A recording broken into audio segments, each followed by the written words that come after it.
आज़ाद group द्वारा संचालित आज़ाद UP PCS academy के ऑफिशियल यूट्यूब चैनल पर आप सभी का स्वागत है।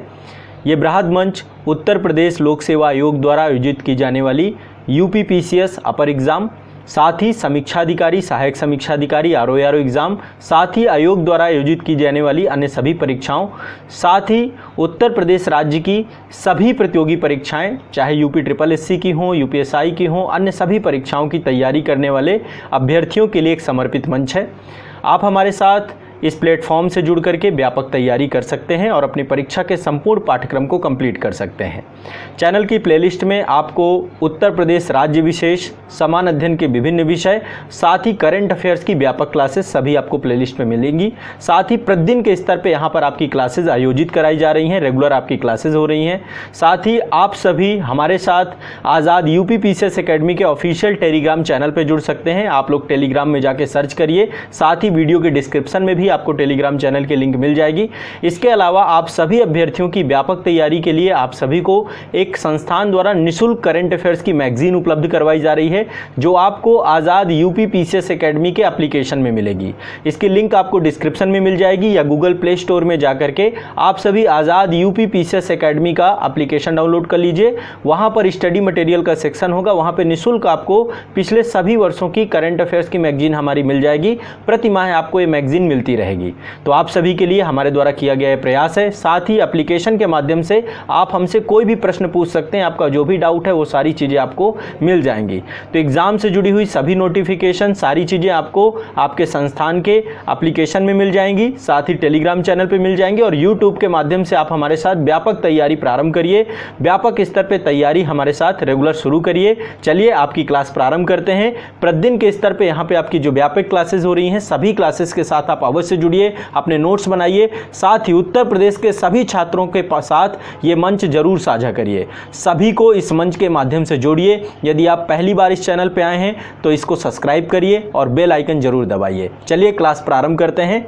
चलिए, भारत के प्रथम नागरिक राष्ट्रपति के चुनाव अभी हाल ही में संपन्न हो रहे हैं और भारत के 15वें राष्ट्रपति के तौर पे इस बार जो है अनुसूचित जनजाति की उम्मीदवार जो एनडीए के द्वारा बनाई गई द्रौपदी मुर्मू जी जो है भारत की राष्ट्रपति बनने जा रही हैं।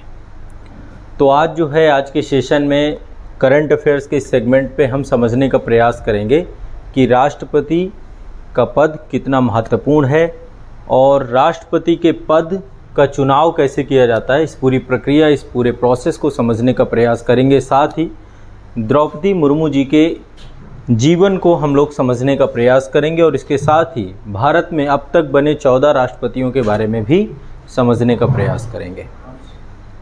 तो राष्ट्रपति भारत में, जैसा कि मैंने आपको बताया है कि हमारी संवैधानिक व्यवस्था के द्वारा राष्ट्र के प्रमुख के तौर पे, राष्ट्र के प्रथम नागरिक के तौर पे, देश के संवैधानिक प्रमुख के तौर पे भारत में राष्ट्रपति के पद का सृजन किया गया। ठीक है, और ये पद अपने आप में बहुत महत्वपूर्ण पद है क्योंकि निश्चित तौर पर देश की जितनी भी कार्य हैं सारे राष्ट्रपति के नाम से ही किए जाते हैं। ये बात सत्य है कि राष्ट्रपति की वास्तविक शक्ति राष्ट्रपति के पास नहीं है, डिजूरे पावर है, डिफैक्टो पावर जो है प्रधानमंत्री के पास है। भारत में संसदीय शासन प्रणाली है और संसदीय शासन प्रणाली के कारण से मंत्रिमंडल सबसे पावरफुल बॉडी के तौर पे है। तो राष्ट्रपति की सहायता और सलाह देने के लिए मंत्रिमंडल होता है। देखिए, ये जो है देश की 15वीं जो है राष्ट्रपति के तौर पे जो है अब आने वाले समय में शपथ लेंगी। आगामी 24 जुलाई को जो भारत के वर्तमान राष्ट्रपति हैं उनका जो कार्यकाल है वो समाप्त होने वाला है, श्री रामनाथ कोविंद जी का। तो उनकी जगह पर एनडीए की उम्मीदवार द्रौपदी मुर्मू जी जो है ये अनुसूचित जनजाति से हैं। सबसे बड़ी बात यह है। और एक चीज़ हमें हमेशा समझना पड़ेगा कि जब दशकों से दबे कुचले और शोषित समाज का संबंध रखने वाला यदि कोई व्यक्ति किसी संवैधानिक पद पर आसीन होता है तो समाज में एक आशा की लहर है ना, और विश्वास मजबूत होता है देश के संविधान के प्रति, देश के कानून व्यवस्था के प्रति। तो यहाँ पर जैसे इससे पहले श्री रामनाथ कोविंद जी थे, वो अनुसूचित जाति से जुड़े हुए थे, एक दलित समाज से जुड़े हुए थे। और इस बार जो है अनुसूचित जनजाति से संथाल जनजाति उड़ीसा से जुड़ी हुई हैं आपकी द्रौपदी मुर्मू जी। तो ये हमारे देश के लोकतांत्रिक व्यवस्था के परिपक्वता के लक्षण है कि हमारे समाज में जिस तरीके से हम राजनीतिक व्यवस्था में समावेशी राजनीति की बात करते हैं कि राजनीति हर व्यक्ति तक पहुंचे, सभी को मौका मिले, सभी को अवसर मिले, तो ये पहली बार एक ऐतिहासिक जो है जीत होगी द्रौपदी मुर्मू जी की कि देश की जो है वो राष्ट्रपति के तौर पे अब शपथ लेंगी और देश के आने वाले 5 साल में देश के राष्ट्रपति पद के सफल संचालन के तौर पे कार्य करेंगी। यहाँ पे इनका जीवन का संघर्ष जो था वो भी हम समझने का प्रयास करेंगे। झारखंड की राज्यपाल भी रही हैं द्रौपदी मुर्मू जी, और इसके पहले जो है नवी झारखंड की राज्यपाल के तौर पे रही हैं और उड़ीसा विधानसभा के सदस्य के तौर पे रही हैं, है ना। 2015 में झारखंड की नवी राज्यपाल भी बनाई गई थी। और एक तरीके से ये भी देखें, झारखंड की पहली महिला राज्यपाल का किताब इनके नाम पे था, पहली महिला राज्यपाल बनी थी। और उड़ीसा में मयूरभंज जिला है, वहाँ पे एक सीट है जिसका नाम है रायरंगपुर। वहाँ से सन 2000 और सन 2009 में जो मौजूदा पार्टी है भाजपा के टिकट पर ही 2 बार जीती और विधायक भी बनी है। तो निश्चित तौर पे एक राजनीतिक सफ़र इनका बहुत शानदार रहा है। और आज जो है ये भारतीय संविधान, भारतीय लोकतंत्र की शक्ति है कि आज जो है इनको अवसर मिल रहा है देश के सर्वोच्च पद पर और देश के सर्वोच्च नागरिक बनने का या प्रथम नागरिक बनने का मौका मिल रहा है। ठीक है, तो हमारे देश में जैसा कि आप सभी जानते हैं गणतंत्रात्मक व्यवस्था है। देश का जो मुखिया होता है, देश का जो प्रमुख होता है वो राष्ट्रपति ही होता है और राष्ट्रपति चुना जाता है। तो आज जो है सबसे पहले हम समझने का प्रयास करेंगे कि राष्ट्रपति का चुनाव जो है कैसे होता है और राष्ट्रपति के पास क्या क्या शक्तियाँ हैं। ठीक है, बहुत सारी शक्तियाँ जो है राष्ट्रपति धारण करता है, तो इन सभी शक्तियों को भी समझने का प्रयास करेंगे। तो सबसे पहले हम समझने का प्रयास करेंगे राष्ट्रपति या देश की गणतंत्रात्मक व्यवस्था और उसको लेकर जो प्रक्रिया है देश में। अभी हाल ही में मैंने आपको प्रश्न भी दिया था आंसर राइटिंग में कि गणतंत्रात्मक व्यवस्था को लेकर क्या प्रक्रिया दी गई है। तो इस प्रक्रिया में आपके टोटल जो है देखा जाए तो 5 अनुच्छेद जुड़ते हैं। जो संवैधानिक प्रावधान है देश के राष्ट्रपति के पद को लेकर के, ये पद जो है, क्योंकि गणतंत्र की परिभाषा क्या है कि जो राष्ट्र का प्रमुख होगा वो एक निश्चित अवधि के लिए, है ना, प्रत्यक्ष या अप्रत्यक्ष तरीके से चुना जाएगा जो राष्ट्र का प्रमुख होगा। तो भारतीय संविधान के अनुच्छेद 54 में राष्ट्रपति के चुनाव की बात की गई है। अनुच्छेद 55 में राष्ट्रपति के चुनाव की प्रक्रिया क्या की गई है उसके बारे में चर्चा की गई है। 56 में राष्ट्रपति का कार्यकाल बताया गया है कि राष्ट्रपति का कार्यकाल अपनी अवधि के 5 साल तक का होगा, है ना। और पुनर्निर्वाचन के लिए पात्र होता है भारत में राष्ट्रपति की नहीं, दोबारा निर्वाचन हो सकता है कि नहीं हो सकता, कितनी बार हो सकता है, 1 बार 2 बार या लिमिटेड टाइम, कितनी बार हो सकता है, कितनी भी बार हो सकता है। अमेरिका में जैसे क्या है मैक्सिमम 2 बार राष्ट्रपति बन सकते हैं। जैसे बराक ओबामा ने देखा, आप लोगों ने देखा होगा कि 2 बार राष्ट्रपति बने, इसके बाद जो है वहाँ पर अगेन जब चुनाव हुए उसके बाद फिर ट्रम्प की सरकार आई, अभी जो है जो बाइडेन है। तो अमेरिका जैसी व्यवस्था नहीं है हमारे यहाँ पे। अमेरिका में राष्ट्रपति डायरेक्ट चुना जाता है और राष्ट्रपति के पास पावर भी बहुत ज़्यादा होती है क्योंकि वहाँ पे शक्ति पृथक्करण का सिद्धांत है। भारत में राष्ट्रपति के पास डी जूरे पावर होती है। डी जूरे पावर मतलब संविधान में तो बहुत सारी बातें लिख दी गई हैं। यदि आप आर्टिकल 52 से लेकर आर्टिकल 61 तक पढ़ लेंगे तो आपको लगेगा कि अरे सबसे पावरफुल पद तो यही है, लेकिन एटलीस्ट जब आप आर्टिकल 74, 75, 78 इनको पढ़ेंगे तो आपको पता चलेगा कि मंत्रिमंडल सबसे पावरफुल है और मंत्रिमंडल का जो मुखिया है वो आपका जो है प्रधानमंत्री है। लेकिन कई बार आप राष्ट्रपति के अभिभाषण जब सुने कभी भी, जैसे हर साल जब लोकसभा का पहला सत्र होता है, अभी जैसे राष्ट्रपति लोकसभा यदि नई चुन के आई है तो उसका पहला सत्र राष्ट्रपति संबोधित करते हैं। और हर साल जो लोकसभा का पहला सत्र होता है, खासकर बजट सत्र जिसे हम कहते हैं, उसमें राष्ट्रपति का विशेष अभिभाषण होता है। तो कभी आप उसमें देखेंगे तो राष्ट्रपति हमेशा एक बात बोलेंगे, मेरी गवर्नमेंट, मेरी सरकार। तो यहाँ पे जो मेरा शब्द है इसका मतलब क्या है कि हमारे देश का शासन, प्रशासन, कार्य संचालन सारा का सारा राष्ट्रपति के द्वारा किया जाता है और एक तरीके से प्रधानमंत्री या मंत्रिमंडल जो है एक तरीके से हमारे देश के गार्जियन के तौर पे राष्ट्रपति हर जगह रहते हैं और उनकी सहायता और संचालन के लिए मंत्रिमंडल काम करते हैं, इसलिए हर जगह पे वो अपने ऊपर पूरी जिम्मेदारी लेते हैं। तो राष्ट्रपति के नाम से ही सारी, इसीलिए धन्यवाद प्रस्ताव लाया जाता है जब राष्ट्रपति का विशेष अभिभाषण होता है, और धन्यवाद प्रस्ताव का पारित होना सदन में बहुत आवश्यक होता है। यदि धन्यवाद प्रस्ताव पारित नहीं होता तो ये माना जाता है कि सदन में सरकार की विश्वसनीयता कम हुई है, इसलिए फिर विश्वास प्रस्ताव लाना पड़ता है, नहीं तो सरकार गिर भी सकती है आपकी।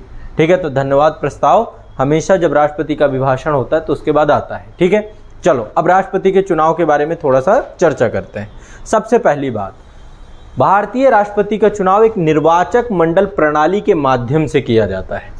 यानी राष्ट्रपति के चुनाव में क्या बनता है, निर्वाचक मंडल बनता है। ठीक है, अब इस निर्वाचक मंडल में राष्ट्रीय और राज्य स्तर पर जो सांसद होते हैं, जो राज्यों के विधायक होते हैं, केंद्र शासित प्रदेशों के विधायक होते हैं, ये मिलकर के क्या डालते हैं, वोट डालते हैं।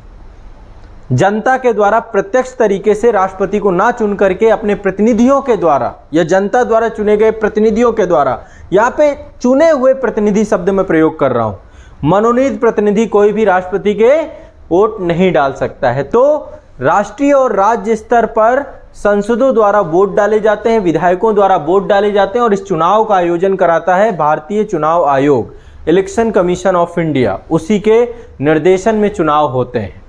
ठीक है, तो निर्वाचक मंडल में संसद के दोनों सदन, निम्न सदन यानी लोकसभा और उच्च सदन यानी राज्यसभा, इनके निर्वाचित प्रतिनिधि तथा राज्यों और केंद्र शासित प्रदेशों के विधानसभाओं के निर्वाचित प्रतिनिधि, इनसे मिलकर के एक निर्वाचक मंडल बनाया जाता है। क्या बनाया जाता है, निर्वाचक मंडल। और यही निर्वाचक मंडल क्या करता है, वोट डालता है। राज्यों में भी जो है वोट की व्यवस्था होती है, जो विधानसभाएं होती हैं, और यहाँ पे संसद भवन के अंदर भी वोट पड़ता है। एक राष्ट्रपति के निर्वाचक मंडल की बैलेट पेटी होती है, उसी पे जो प्रतिनिधि होते हैं जाकर के वोट डालते हैं। लेकिन यहाँ पर जो पद्धति है वो पद्धति आपकी एकल संक्रमणीय अनुपातिक प्रतिनिधित्व प्रणाली का यहाँ पर राष्ट्रपति को लेकर के पद्धति चुनी गई है। ये नहीं है कि जो सबसे ज़्यादा वोट पा जाए, है ना, जो सबसे ज़्यादा लीगल वैलिड वोट पा जाए उसी को जो है चुना हुआ माना जाएगा, ऐसा नहीं होगा। इसके माध्यम से एक कोटा सिस्टम बनाया गया है जिसमें राष्ट्रपति के कैंडिडेट को जीतने के लिए उस कोटा को प्राप्त करना होता है, नियत मत प्राप्त करने होते हैं, और वो नियत मत जो है 50% से ज़्यादा होने चाहिए, मतलब कम से कम 50% प्लस। यानी एक तरीके से जैसे हम क्वालिफाइंग पेपर देखते हैं ना कि 33% सीसेट में क्वालिफाई ही करना है, वैसे भारत के राष्ट्रपति को बनने के लिए 50% से ज़्यादा वोट होने ही चाहिए। यदि 50% से कम वोट रह जाते हैं तो उसके लिए एक प्रक्रिया अपनाई गई है जो अभी मैं आप लोगों को थोड़ा सा समझाऊंगा। ठीक है, एक वरीयता क्रम भरना पड़ता है। जैसे अभी द्रौपदी मुर्मू जी को लेकर के पहले चरण की वोटिंग में बहुत अच्छा प्रदर्शन इनका देखने को मिला है, और उम्मीद ये है अभी जैसे अभी मैं आप लोगों को शूट कर रहा हूँ, हो सकता है अभी करते करते रिजल्ट आ जाए, थोड़ी देर बाद रिजल्ट आने वाला है। वैसे रिजल्ट से पहले हम जो है क्लास ले रहे हैं, तो रिजल्ट आ जाएगा। ऑफिशियली ये जीत ही रही हैं और जीतना ही है इनको, है ना, ये बात तय है, यही जीत ही रही हैं। तो कहने का मतलब ये है कि जो है जब भी चुनाव होता है तो चुनाव में एक वरीयता क्रम भरा जाता है, मैं अभी उसके बारे में बताऊंगा। अब देखो प्रक्रिया क्या होती है, प्रक्रिया बहुत आसानी से समझिए। 1974 तक क्या होता था, कोई भी व्यक्ति भारत के जो 35 साल की उम्र प्राप्त कर चुका है, जो विशेष अर्हताएं दी गई, भारत का नागरिक है ना, और वो जो अर्हताएं उनको जो धारण करता है, 35 साल से ज़्यादा उम्र, वो राष्ट्रपति के चुनाव में खड़ा हो सकता था। तो बहुत लोग खड़े हो जाते थे, दिक्कत क्या थी, है ना। अब तो 15,000 रुपये लगता है, पहले बहुत कम लगता था। एक तरीके से क्या बोलते हैं उसको, एक जमानत राशि जो होती है, तो अब 15,000 रुपये की जमानत राशि है, पहले जमानत राशि बहुत कम थी।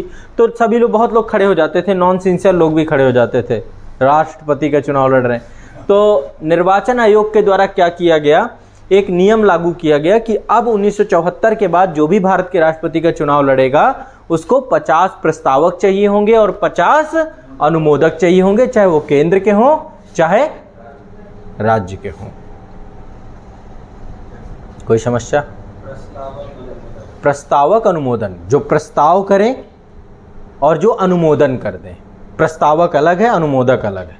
50 प्रस्ताव करने वाले होने चाहिए कि ये राष्ट्रपति के पद के लिए हम इनका प्रस्ताव कर रहे हैं, और अनुमोदक जो उनमें सहमति कर दें। ठीक है, तो वो राज्य स्तर के विधायक भी हो सकते हैं, या फिर तो इतना आपको कम से कम लाना पड़ेगा, तब आपका नामांकन होगा। तो मतदान से पूर्व पहले नामांकन होता है। ठीक है, जब नामांकन होता है तो वहां पर चुनाव में खड़े होने का, नामांकन का मतलब क्या होता है पता है? नॉमिनेशन का मतलब होता है चुनाव में खड़े होने का इरादा, कि मैं इरादा जाहिर करता हूं कि मैं इस चुनाव में लड़ना चाहता हूं। अब इसके लिए 50 प्रस्तावक होने चाहिए, 50 अनुमोदक होने चाहिए। अनुमोदक मतलब समर्थक, जो समर्थन कर दें। ठीक है, तो जैसे आप देखेंगे राष्ट्रपति के चुनाव के लिए जब नामांकन के लिए राष्ट्रपति जाते हैं तो उनके साथ समर्थक जाते हैं। अभी जैसे उपराष्ट्रपति का भी चुनाव, उपराष्ट्रपति के लिए भी यही है, वहाँ पर भी प्रस्तावक और अनुमोदक आपके पास होने चाहिए। तो जब कभी भी नामांकन, हर एक चीज़ में प्रस्तावक अनुमोदक होते हैं, है ना। आप कभी प्रधान का भी चुनाव देखिएगा, मैं तो बहुत नीचे स्तर के चुनाव की बात कर रहा हूँ, उसमें भी लिखा रहता है निवेदक समस्त ग्रामवासी, पूरे गांव के लोगों ने मिलकर मुझे खड़ा किया है, ऐसा वो लिखते हैं ना, निवेदक है ना, समर्थक। तो आमतौर पे राष्ट्रपति के चुनाव के लिए 50 प्रस्तावक और 50, ये मिलना बड़ा आसान नहीं है, समझ रहे हैं ना। थोड़ा ना कि आप 50 प्रस्तावक और 50 अनुमोदक लेके पहुंच जाएंगे। तो इसलिए आमतौर पे जो भारत की बड़ी सत्ताधारी पार्टी होती हैं, और खासकर जो बड़े गठबंधन दल होते हैं, जैसे हमारे यहाँ पे एनडीए है, यूपीए है, तो संयुक्त प्रगतिशील गठबंधन है, या राष्ट्रीय लोकतांत्रिक गठबंधन है ना। हाँ प्रस्तावक में विधायक भी, हाँ बिल्कुल, राज्य स्तरीय, ये तो मैंने बताया ना, राज्य स्तरीय या केंद्र स्तरीय दोनों हो सकते हैं। ठीक है, तो पहले तो आपको ये समझना है कि पहले नामांकन होगा, नामांकन में 50 प्रस्तावक 50 अनुमोदक होंगे, तो आपका नामांकन स्वीकार किया जाएगा, और इसके बाद चुनाव की प्रक्रिया चालू होगी। जो भी राष्ट्रपति के पद पे खड़ा होगा वो अपील करेगा कि मुझे वोट दीजिए, है ना। हर राज्य की विधानसभा में भी जाते हैं, हर जगह जा करके हर पार्टियों से मिलते हैं, पार्टी प्रमुखों से मिलते हैं कि आप मेरे पक्ष में वोट डालिएगा। ठीक है, अब चूंकि यहाँ पर मामला थोड़ा सा अलग है, भारत के राष्ट्रपति पूरे भारत का प्रतिनिधित्व करते हैं, पूरे भारत का प्रतिनिधित्व करते हैं। ठीक है, तभी गणतंत्रात्मक व्यवस्था के सदस्य हैं। तो ऐसे में भारत के राष्ट्रपति के लिए मत देने का एक फार्मूला बनाया गया है। एक संसद के मत की वैल्यू होती है और एक विधायक के मत की वैल्यू होती है। इनके मतों की वैल्यू बनाई गई है ना, कितनी कीमत किसके मत की होगी। तो इसमें जो वैल्यू बनाई गई है, आपको एक फार्मूला यहाँ पे बता रहा हूँ कि एक संसद यदि वोट देता है तो उसके कितने मत माने जाते हैं। एक संसद सदस्य के मतों का मूल्य क्या माना जाता है? जितने भी राज्य हैं सभी के विधायकों के मतों का कुल मूल्य निकाल लिया जाता है। ठीक है, पहले विधायक का समझते हैं। जब विधायक का समझोगे संसद का समझ में आ जाएगा। देखो, एक विधायक के मत का मूल्य कितना होता है, यानी एक विधायक यदि वोट देता है तो उसका मतलब कितनी वोट के। ठीक है, तो एक विधायक जब वोट देता है तो राज्य की कुल जनसंख्या, ठीक है, राज्य में विधानसभा के निर्वाचित कुल सदस्यों की संख्या और गुणे 1/1000 कर दिया जाता है। इससे निकल आता है एक विधायक के मत का मूल्य। ठीक है, तो हर एक राज्य में अलग अलग होगा। समझ पा रहे हो मेरी बात? नहीं समझ पा रहे हो? बहुत कठिन नहीं है। बिहार में चूंकि जनसंख्या अलग है, उत्तर प्रदेश की जनसंख्या अलग है, महाराष्ट्र की अलग है, तो चूंकि ये वाला सेक्शन चेंज हो जाएगा और इनकी भी संख्या हर जगह अलग अलग है ना। हमारे यूपी में 403 है, तो हर जगह अलग अलग है। तो निर्वाचित कितने भी, तो हर राज्य का अलग अलग ये निकल आएगा एक विधायक के मत का मूल्य। फिर इसके बाद संसद का देखिए, तो जितने भी राज्य हैं सभी राज्यों के विधायकों के मतों का कुल मूल्य निकाल दिया जाएगा, सम कर देंगे। UP plus Bihar plus Jharkhand plus जितने भी स्टेट हैं, जितने भी यूटी हैं, है ना, सभी के विधायकों के मतों के मूल्य को क्या करेंगे हम, प्लस करके क्या कर देंगे, संसद के निर्वाचित सदस्यों की कुल सदस्य संख्या कितनी है दोनों सदनों में, है ना। जैसे 543 सदस्य आपके कहां पर हैं, लोकसभा में हैं, और 250 सदस्य आपके राज्यसभा में। लेकिन 250 सदस्य जो आपके हैं उसमें मनोनीत भी हैं, 238 के आसपास होंगे निर्वाचित, 12 आपके मनोनीत होते हैं। ठीक है, तो ओवरऑल इनको भाग दे देंगे, तो इससे क्या निकल आएगा, एक संसद सदस्य के मत का मूल्य। तो जब एक विधायक वोट डालेगा तो एक वोट नहीं डाल रहा है वो, आप मतलब उसमें एक फार्मूला बनाया गया, पूरे देश राज्य की जनसंख्या जुड़ी हुई है। तो यानी राज्य का हर नागरिक वोट डालता है भारत के राष्ट्रपति को अप्रत्यक्ष तरीके से अपने विधायक के माध्यम से, और हर एक व्यक्ति वोट डालता है संसद के माध्यम से। समझ रहे हैं? तो इनके मतों की वैल्यू होती है है ना। और अभी जैसे आप लोग रिजल्ट देखेंगे तो आप देखेंगे कि जो है जैसे अभी तक हालिया मुझे पता है क्योंकि अभी 1-2 घंटे बाद रिजल्ट आएगा, तो अभी मैं देख रहा था 4 बजे हुए हैं, अभी जनगणना जो चल रही है 4 बजे तक के जो 540 वोट प्राप्त हुए थे मुर्मू जी को, द्रौपदी मुर्मू जी की, और यशवंत सिन्हा जी जो आपके दूसरे जो पक्ष में थे उनको 208 वोट प्राप्त हुए थे। ठीक है, लेकिन एटलीस्ट दोनों को जीतने के लिए क्या चाहिए, 50% प्लस क्रॉस करना पड़ेगा। ठीक है, जब तक 50%, अभी जब मतगणना चल ही रही है, पर अब जीत जाएंगी, इतना कॉन्फिडेंस है। ठीक है, इसीलिए मैं आपको ये चीज़ बता रहा हूँ, जीतेंगी ही, है ना। तो कहने का मतलब सिर्फ ये है कि ये मत वैल्यू को इस तरीके से बनाया जाता है। ठीक है, विधायक का कुल मत कौन सा है?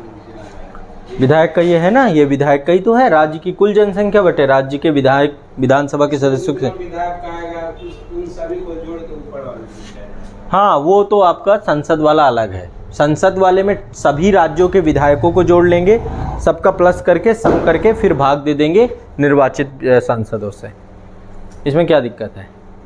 विधायक के मतों का कुल। हाँ, तो वही तो है, कुल मतों की ही तो बात कर रहा है। विधायकों के जो मत यहाँ से निकलेंगे उनके कुल मतों का कुल मूल्य।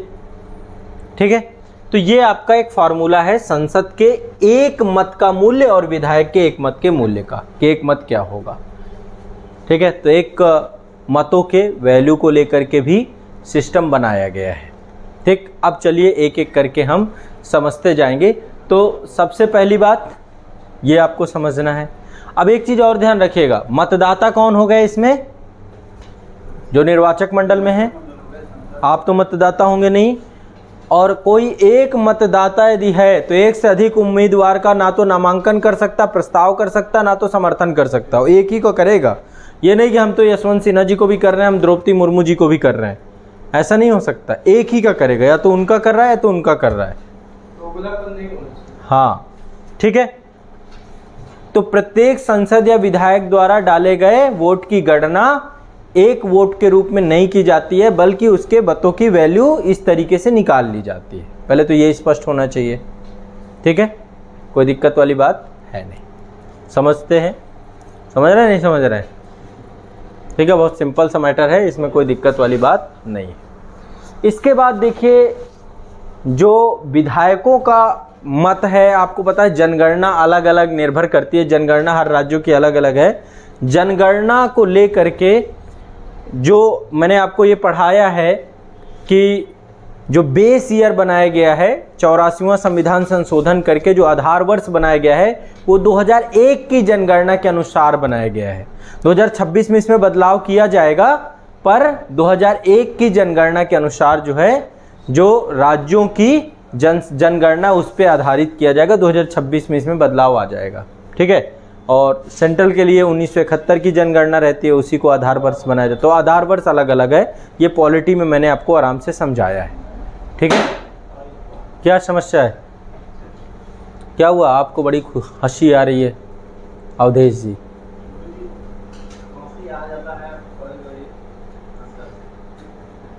खुद से अंदर से ही आ जाती है। ठीक है, चलो, तो ये बात थोड़ी बहुत समझ में आई।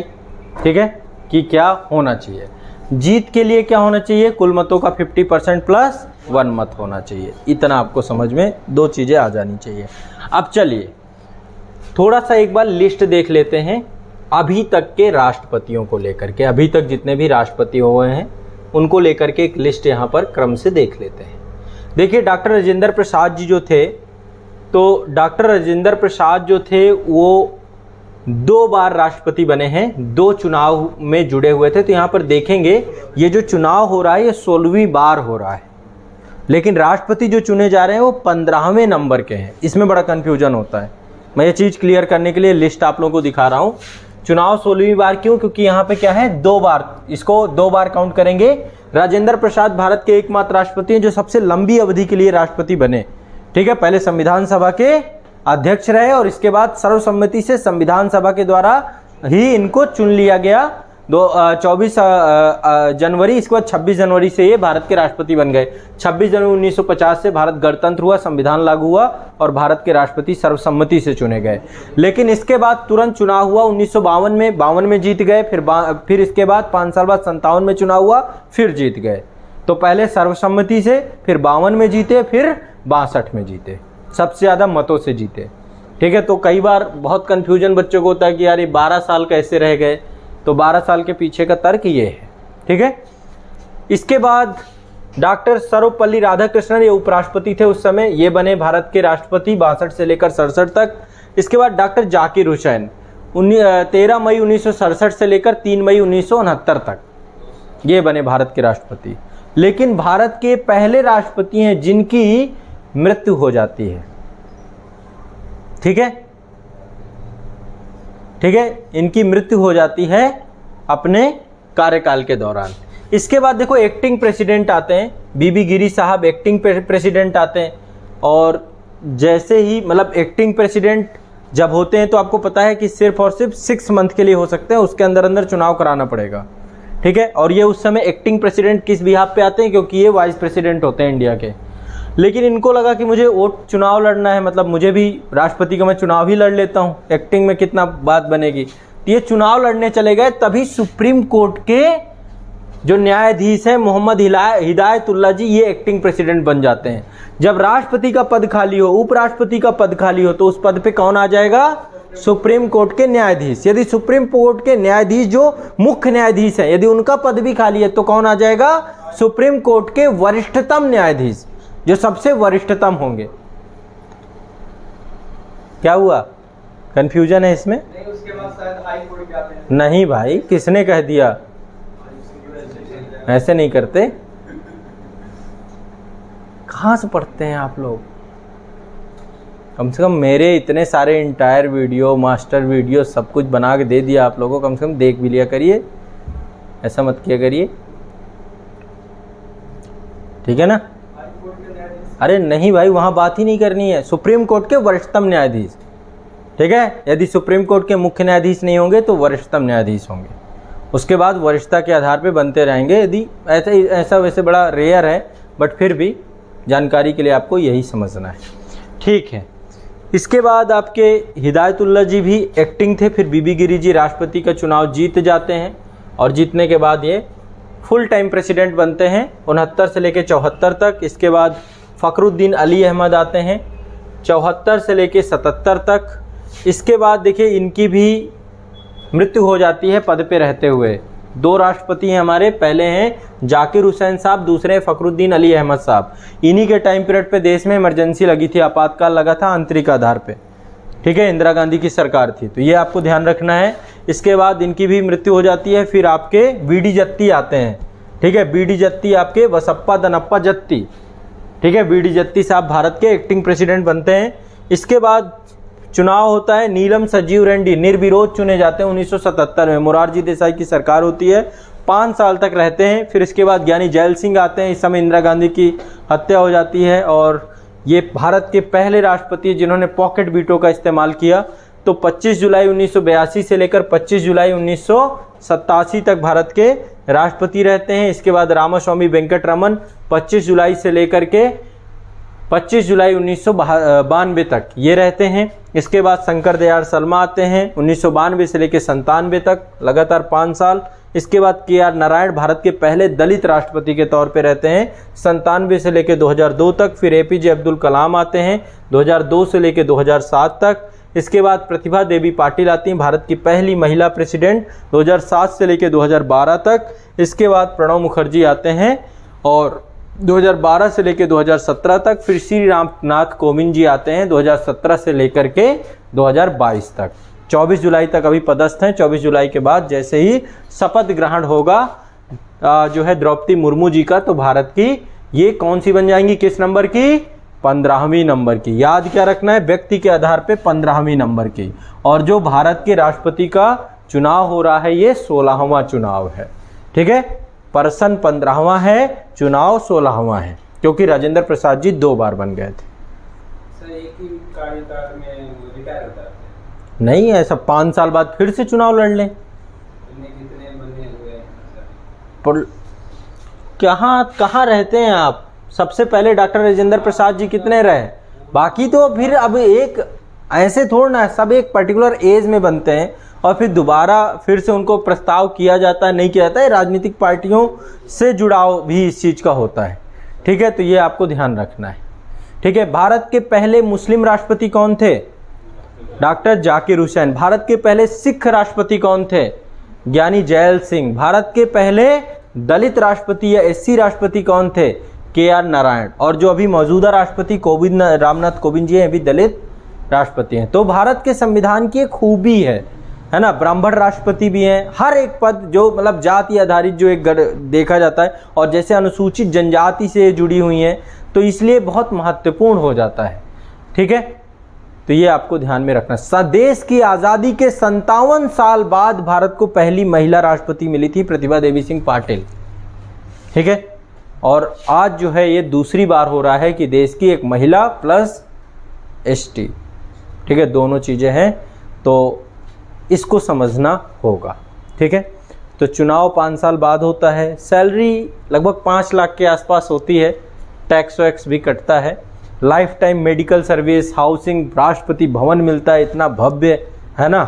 तो सुविधाएं बहुत होती हैं, जितनी भी विदेश यात्राएं हैं या देश के अंदर जितनी भी राष्ट्रपति के लिए स्पेशल सर्विसेज होती हैं, चाहे हेल्थ को लेकर के पूरा मेडिकल टीम होती है। खासकर राष्ट्रपति हमारे सर्वोच्च सेनापति होते हैं, तो इंडियन आर्मी के जो हॉस्पिटल्स होते हैं, खासकर जो RR हॉस्पिटल्स हैं, कमांड हॉस्पिटल्स हैं, खासकर RR आपका दिल्ली में है, राष्ट्रीय राइफल्स, तो उसमें राष्ट्रपति के लिए प्राथमिक व्यवस्थाएं की जाती हैं। या फिर जो हमारे देश में एम्स हैं या अदर हॉस्पिटल्स हैं, तो हेल्थ सर्विसेज बहुत हाई लेवल होती हैं।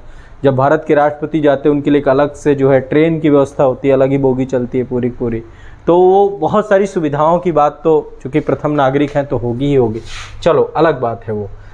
तो ये तो बात हो गई, ठीक है। ये सारे व्यक्तित्व हैं जितने अभी आपने देखे, चर्चाएं हुई, ये सारे आप देख रहे हैं, ठीक है। अब थोड़ा सा द्रौपदी मुर्मू जी के बारे में, वैसे आमतौर पे बहुत सारी चीज़ें आप लोगों ने सुन भी रखी होंगी, इनको लेकर के थोड़ा सा इनके जीवन को लेकर के कुछ बातें मैं आप लोगों के साथ साझा करूंगा द्रौपदी मुर्मू जी के, ठीक है।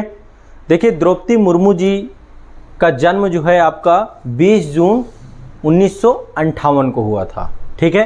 कहाँ पे हुआ था? मयूरभंज जिले, उड़ीसा में, ठीक है। एक गांव है जिसका नाम है उपरबेड़ा, तो उड़ीसा से हैं और मयूरभंज जिले से हैं। आज सोचिए आदिवासी समाज जो है बिल्कुल गदगद होगा, है ना। तो 20 जून 1958 को इनका जन्म हुआ था उड़ीसा के मयूरभंज में।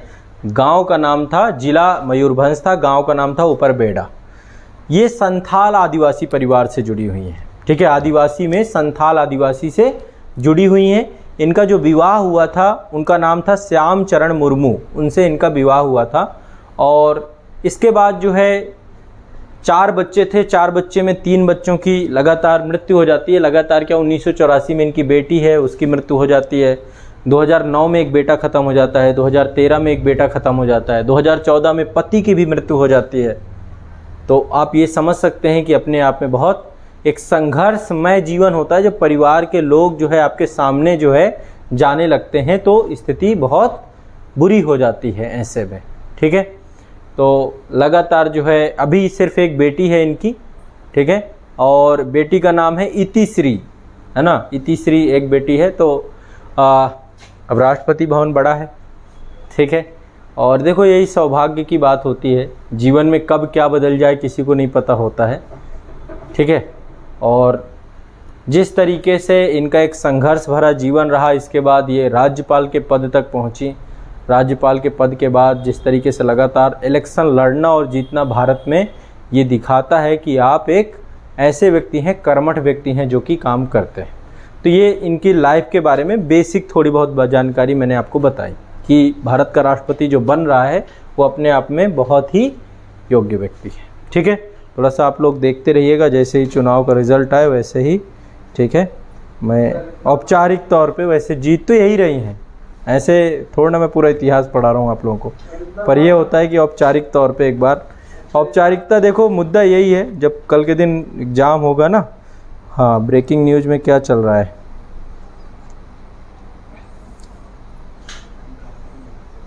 सर इतना महाभारत हो गया तो चलो ठीक है, आगे बढ़ते हैं। अब देखो, चुनाव जो होता है वो होता है एकल संक्रमणीय मत पद्धति के द्वारा, अनुपातिक प्रतिनिधित्व प्रणाली के द्वारा। ठीक है, ये क्या होता है इसको समझने का एक बार प्रयास करेंगे कि राष्ट्रपति का चयन सीधे ना होकर के परोक्ष तरीके से होता है और किस तरीके से वोट दिया जाता है। इसमें एक तरीके से ये समझिए कि सिंगल ट्रांसफरेबल वोट सिस्टम, यानी कि एक मतदाता जो होता है वो एक ही व्यक्ति को वोट नहीं देता बल्कि प्राथमिकताएं तय करता है। ठीक है, एक बार मैं इसको एग्जाम्पल के तौर पे आपको समझाता हूँ, ठीक है, ताकि आपको थोड़ा सा अच्छे से समझ में आ जाए। और जब तक वो कोटा पूरा नहीं होगा तब तक उस चीज़ को समझा जाएगा कि वो राष्ट्रपति नहीं बना। उस कोटे को, उसको कोटा कितना मैंने आपको बताया था, 50% प्लस 1 है ना, 50% प्लस 1 होना चाहिए। अब इसके लिए वैध मतों का इतना होना चाहिए। इसके लिए सिस्टम क्या बनाया जाता है, मान लीजिए ये ऐसे समझते हैं इसको, यहाँ पे मैं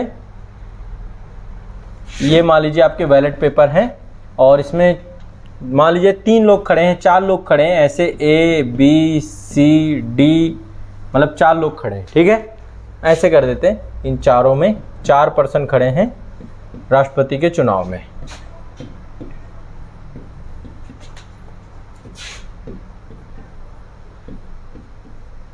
ठीक, अब इसको समझने का प्रयास करिएगा। यहां पर जब भी कोई व्यक्ति, मान लीजिए कोई सांसद या विधायक जब वोट डालता है तो वो क्या करता है, अपना वरीयता क्रम देता है। मान लीजिए वरीयता क्रम दे दिया गया कि इनको पहले नंबर A को वो सबसे पहले जिताना चाहता है, तो एक वरीयता क्रम बढ़ेगा। फिर D को दूसरे नंबर पे जिताना चाहता है कि A यदि नहीं जीतती तो D जीत जाए, ऐसे वरीयता क्रम बढ़ता है। इसको तीसरे नंबर पे जिताना चाहता है, इसको चौथे नंबर पे जिताता है, तो एक वरीयता क्रम देता है वो अपना। ऐसे ही यहाँ पे भी वरीयता क्रम होगा कि मान लो A पहले नंबर पे है, फिर दूसरे नंबर पे, मतलब ये पर्सन 1 हो गया, P1 हो गया, मान लो ये P2 दूसरा व्यक्ति है तो उसने भी वोट डाला, तो उसने पहली वरीयता में A को रखा, दूसरी वरीयता में A मतलब द्रौपदी मुर्मू मान लीजिए। ठीक है, और दूसरे नंबर पे ये B आपके यशवंत सिन्हा जी हैं, तो इसने क्या किया, यशवंत सिन्हा जी को दूसरे नंबर पे रख दिया, फिर D को तीसरे पे रख दिया, इसको चौथे पे रख दिया। फिर इसके बाद P3 कोई तीसरा पर्सन वोट डालने जाता है तो उसने क्या किया, पहली वरीयता में यशवंत सिन्हा जी को रख दिया। ठीक है, पहली वरीयता में यशवंत सिन्हा जी को रख दिया, दूसरी वरीयता में, ठीक है, द्रौपदी जी को रख दिया, तीसरी में C को रख दिया और फिर इसको यहाँ पे रख दिया। ऐसे करके वरीयताएं देनी होती है कि किसको आप पहली प्रेफरेंस देते हैं। ठीक है, ऐसे ही P4 पहुंचा, चौथा व्यक्ति वोट डालने पहुंचा, तो वो भी वरीयता क्रम यहाँ पे तय करेगा कि किसको पहले जिताना चाहता है। मान लो इनको A मिल गया, इनको जो है, अब इसके बाद इसको तीसरे नंबर पे, इसको दूसरे नंबर पे, इसको जो है चौथे नंबर पे। तो इस तरीके से जब वोट पड़ते हैं तो सब अपनी अपनी वरीयता क्रम करके और वोट डाल देते हैं। ठीक है, मतदाता पेटी होती है उसमें वोट डाल देते हैं। मैं आपको दिखा भी देता हूँ, है ना। अभी हमारे प्रधानमंत्री जी कल 18 तारीख को वोट पड़े थे ना, तो प्रधानमंत्री जी वोट डाल रहे थे, तो वाली फ़ोटो मैंने खींच ली। ये आप देखिए, ये आपके मीडिया में चल रही थी, ये आपके ऐसे करके वोट पड़ता है। ये भारत गणराज्य, यहाँ पे देखिए रिपब्लिक ऑफ इंडिया, भारत के राष्ट्रपति का निर्वाचन, ऐसे पेटी होती, पत्रिका होती है, तो सभी जो है करने के बाद जो है फिर इसमें डालते हैं। इसके बाद जो है क्या होता है, जब वोटिंग हो जाती है, ऐसे सारे मेंबर का काम होता है, सारे मेंबर जो हैं, ठीक है, वोट डालते हैं, इसमें वोट डालते हैं। सुधांशु त्रिवेदी जी डाल रहे हैं। तो जब वोट पड़ते हैं, इसके बाद जो है आपका गिनती चालू होती है, काउंटिंग। सबसे पहले काउंटिंग होगी पहली वरीयता में। पहली वरीयता में किसे रखा गया है, पहली वरीयता में। यदि पहली वरीयता की काउंटिंग हुई और पहली वरीयता में ही रिजल्ट आ जाता है, मान लीजिए इनको भी कहीं पे, यहाँ पे देखो पहली वरीयता इनको मिली हुई है, तो पहले पहली वरीयता किनको मिली है उनकी काउंटिंग होती है। ठीक है, और पहली वरीयता की काउंटिंग में यदि 50% प्लस 1 प्राप्त हो जाता है किसी को, तो राष्ट्रपति का विजयी उम्मीदवार घोषित कर दिया जाता है। लेकिन कई बार ऐसा हुआ है कि पहली, जैसे बीबी गिरी साहब के उसमें हुआ था कि पहली वरीयता में रिजल्ट नहीं फाइनल हुआ तो दूसरी वरीयता गिनना पड़ा। तो फिर क्या होगा, जो लास्ट, जिसके सबसे लास्ट आएंगे, जो सबसे अंतिम में आएगा, उसके क्या किए जाएंगे, पहले तो वोट हटा दिए जाएंगे, उसको डिस्क्वालीफाई घोषित कर दिया जाएगा और उसके वोटों को ट्रांसफ़र कर दिया जाएगा। उसको जितने भी वोट मिले होंगे अगली वरीयता में उसको सब ट्रांसफ़र कर दिया जाएगा ऊपर सब में, ठीक है। और ट्रांसफ़र करने के बाद फिर काउंटिंग चालू होगी और उस काउंटिंग में दूसरी वरीयता में यदि 50% + 1 प्राप्त हो गए तो भारत का राष्ट्रपति चुन लिया जाएगा।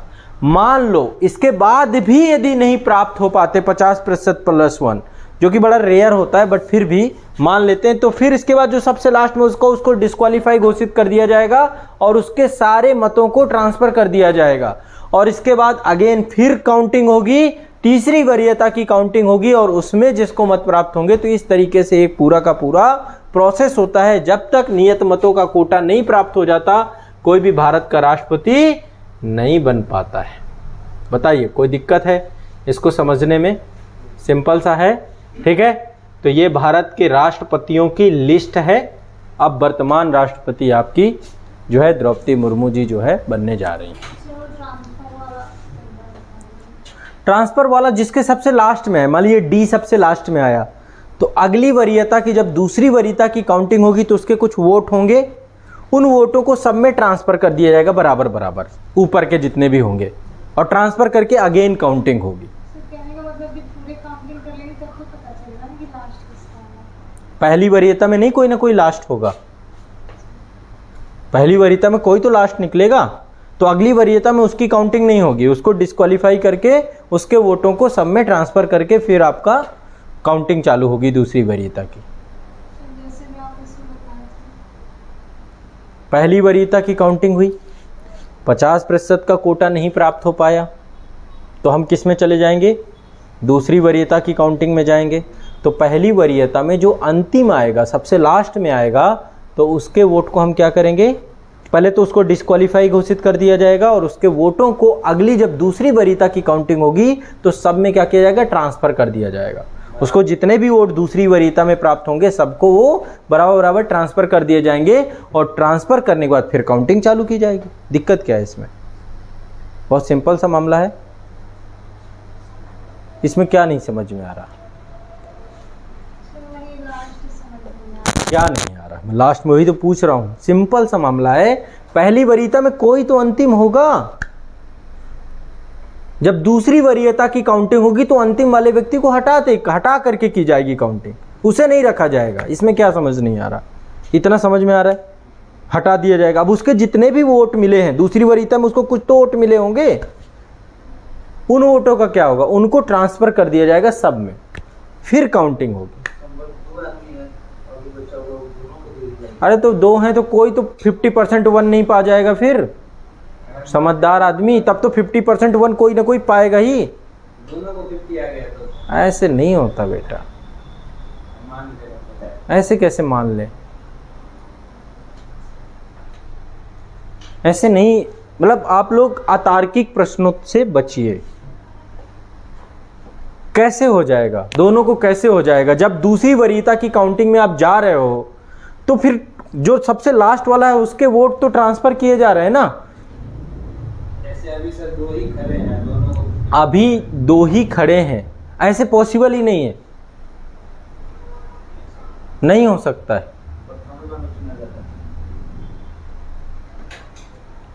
ठीक है, तो ये आपका जो है भारत के राष्ट्रपति का चुनाव और इससे जुड़ी हुई चीज़ें थी। अब यहाँ पे मैं एक बार थोड़ा सा राष्ट्रपति की शक्तियों के बारे में आपको चर्चा करूँगा। सबसे पहले आपको ये तो पता ही है कि राष्ट्रपति के पास नियुक्ति संबंधी शक्तियाँ होती हैं। बहुत सारे पदों को राष्ट्रपति नियुक्त करते हैं, मल्टीपल पदों को नियुक्त करते हैं और शपथ दिलवाते हैं। जैसे जो सर्वोच्च न्यायालय के न्यायाधीश होते हैं उनकी नियुक्ति राष्ट्रपति करते हैं, सर्वोच्च न्यायालय के मुख्य न्यायाधीश की नियुक्ति राष्ट्रपति करते हैं, हाई कोर्ट के जो जितने भी न्यायाधीश होते हैं उनकी नियुक्ति राष्ट्रपति करते हैं, भारत के CAG से लेकर के UPSC के चेयरमैन से लेकर जितने भी बड़े बड़े पद होते हैं आमतौर पर डिसीजन कैबिनेट का होता है, क्योंकि आर्टिकल 74-75 के तहत राष्ट्रपति को डिसीजन के मामलों को डिसीजन की जो भी मिनिस्ट्री ऑफ काउंसिल सलाह देगी उसको मानने के लिए राष्ट्रपति बाध्य होते हैं। ठीक है, लेकिन राष्ट्रपति विभिन्न पदों पर क्या करते हैं, नियुक्तियां करते हैं। दूसरा, राष्ट्रपति के पास क्षमादान शक्ति होती है आर्टिकल 72 के तहत। राष्ट्रपति किसी भी अपराध के लिए दोषी ठहराए गए व्यक्ति को क्षमा के दंड को क्या कर सकते हैं, क्षमा कर सकते हैं, लघुकरण कर सकते हैं, परिहार कर सकते हैं, निलंबन कर सकते हैं और ठीक है पूरी तरीके से माफ कर सकते हैं। तो राष्ट्रपति के पास आर्टिकल 72 होता है। ठीक है, तो मृत्युदंड दे गए कोई भी व्यक्ति जिसको मृत्युदंड प्राप्त है उसको भी वो पूरी तरीके से माफ कर सकते हैं, पूरी तरीके से पार्डन कर सकते हैं। सब राष्ट्रपति, जितने भी केंद्र के अधिकारी होंगे, कर्मचारी होंगे, सब राष्ट्रपति के अंतर्गत ही काम करते हैं। जितने भी राज्य के कर्मचारी अधिकारी, मुख्यमंत्री किसके प्रसाद पर्यंत है, मंत्रिमंडल किसके प्रसाद पर्यंत काम करती है, राष्ट्रपति के। तो जितने भी केंद्रीय सब राष्ट्रपति और राज्य में सब जगह राज्यपाल। ठीक है, इसके बाद आर्टिकल 80 के तहत राष्ट्रपति के पास पावर होती है, याद रखिएगा, साहित्य, विज्ञान, कला और समाज सेवा के आधार पर। 4 आधार हैं, साहित्य, विज्ञान, कला और समाज सेवा। ठीक है, इसके आधार पे राष्ट्रपति 12 सदस्यों को क्या किया जाता है, मनोनीत किया जाता है। अभी जैसे पीटी उषा के बारे में आपने सुना होगा, राज्यसभा की सदस्यता उनको दी गई है, राष्ट्रपति ने उनको मनोनीत किया है। ठीक है, हरभजन सिंह के बारे में आपने सुना होगा, उनको भी अभी नॉमिनेट किया गया है। ठीक है, तो अभी मनोनयन हुआ है कई सारे लोगों का। तो आर्टिकल 72, आर्टिकल 80, इसके बाद राष्ट्रपति के पास सबसे बड़े राइट्स, आपके सबसे महत्वपूर्ण अधिकार राष्ट्रपति के पास है जब आपातकाल लगता है देश में। मंत्रिमंडल ही ये शक्ति का प्रयोग करती है।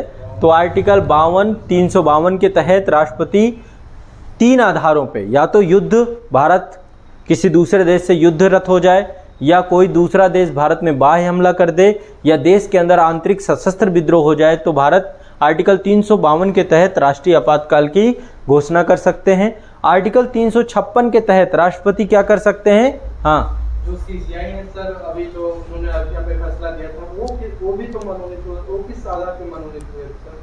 बैठ जाइए। इतना नहीं सोचना, ये विषयों पे अलग से चर्चा करेंगे। ठीक है, मनोनीत नहीं हुए हैं, इस पे चर्चा करेंगे। समाज सेवा में सब आते हैं, समाज सेवा वो भी है, सिविल सर्विसेज में सब आते हैं। ठीक है, समाज सेवा का दायरा बहुत बड़ा है। ठीक है, विशेष ज्ञान, व्यवहारिक ज्ञान किसी भी आधार पे किया जा सकता है। समाज सेवा में तो फिर क्या बचता है बताइए, सबको ही आ जाता है ना, तो उस पर अभी बाद में बात करेंगे। आर्टिकल 356 आपका राष्ट्रपति शासन की बात करता है। राष्ट्रपति शासन किस आधार पे, राज्यपाल क्या करते हैं, रिपोर्ट प्रस्तुत करते हैं राष्ट्रपति को राज्य के संवैधानिक तंत्र के चलने के आधार पे। यदि राज्यपाल ये कहते हैं कि राज्य का शासन प्रशासन संवैधानिक आधारों पे नहीं चल रहा, तो आर्टिकल 356 के तहत राष्ट्रपति क्या कर सकते हैं, राष्ट्रपति शासन लगा सकते हैं और केंद्र के द्वारा, केंद्र की संसद के द्वारा सारी विधायी कार्यों को जो है और कार्यपालिका का काम जितना भी होता है वो सारा राज्य के गवर्नर के द्वारा किया जाता है। तो 356 दूसरा आपातकालिक शक्ति। और तीसरा वित्तीय आपातकाल, यदि देश में कभी ऐसा हो जाता है कि देश के अंदर किसी भी भाग में या देश के संपूर्ण हिस्से में वित्तीय संकट की दशा में राष्ट्रपति के पास वित्तीय आपातकाल। ठीक है, इसके बाद आर्टिकल 74 के बारे में आपको पता है, राष्ट्रपति के पास कुछ वीटो पावर प्राप्त होती हैं। आर्टिकल 75, 74 और 75 से राष्ट्रपति को कोई भी बिल जो भी संसद से पारित होकर आता है उस बिल को कोई अवधि नहीं बताएगी, कितनी अवधि में उनको जो है इस बिल को पारित करके देना है, तो राष्ट्रपति के पास पॉकेट वीटो आ जाता है। यदि राष्ट्रपति कोई बिल आता है और राष्ट्रपति उस बिल को वापस लौटा देते हैं तो ये निलंबनकारी वीटो हो जाता है। यदि कोई विधेयक ऐसा होता है जो राष्ट्रपति जिसको पूरी तरीके से मना कर देते हैं तो उसमें एब्सोल्यूट वीटो का भी प्रयोग होता है। राष्ट्रपति के साइन किए बिना कोई भी विधेयक कानून नहीं बन सकता है, पारित नहीं हो सकता है। राष्ट्रपति भारत के सिर्फ और सिर्फ वास्तविक प्रमुख, राष्ट्र के प्रमुख, कार्यपालिका प्रमुख भर नहीं है, बल्कि देश की संसद का भी हिस्सा होते हैं। देश की संसद 3 लोगों से मिलकर बनती है, पहले भारत के राष्ट्रपति, दूसरी लोकसभा और तीसरी राज्यसभा। ठीक है, तो एक सेतु का काम करते हैं, वो विधायिका और कार्यपालिका के बीच में एक सेतु का काम करते हैं, एक ब्रिजिंग का काम करते हैं। ठीक है, और इसीलिए यदि कभी संसद नहीं चल रही होती है तो ऐसी स्थिति में राष्ट्रपति के द्वारा अध्यादेश के माध्यम से भी कानून बनाया जा सकता है आर्टिकल 123 के तहत। ठीक है, तो आर्टिकल 123 के तहत राष्ट्रपति क्या कर सकते हैं, देश में कानून बना सकते हैं और इस कानून की वही स्थिति परिस्थिति होगी जो स्थिति परिस्थिति संसद के कानून की होती है। लेकिन इसको जैसे ही संसद सत्र में बैठे तो उसके 2 सप्ताह के अंदर इसको पारित होना आवश्यक है। ठीक है, तो ये जो है आपको कुछ महत्वपूर्ण चीज़ें पता होनी चाहिए।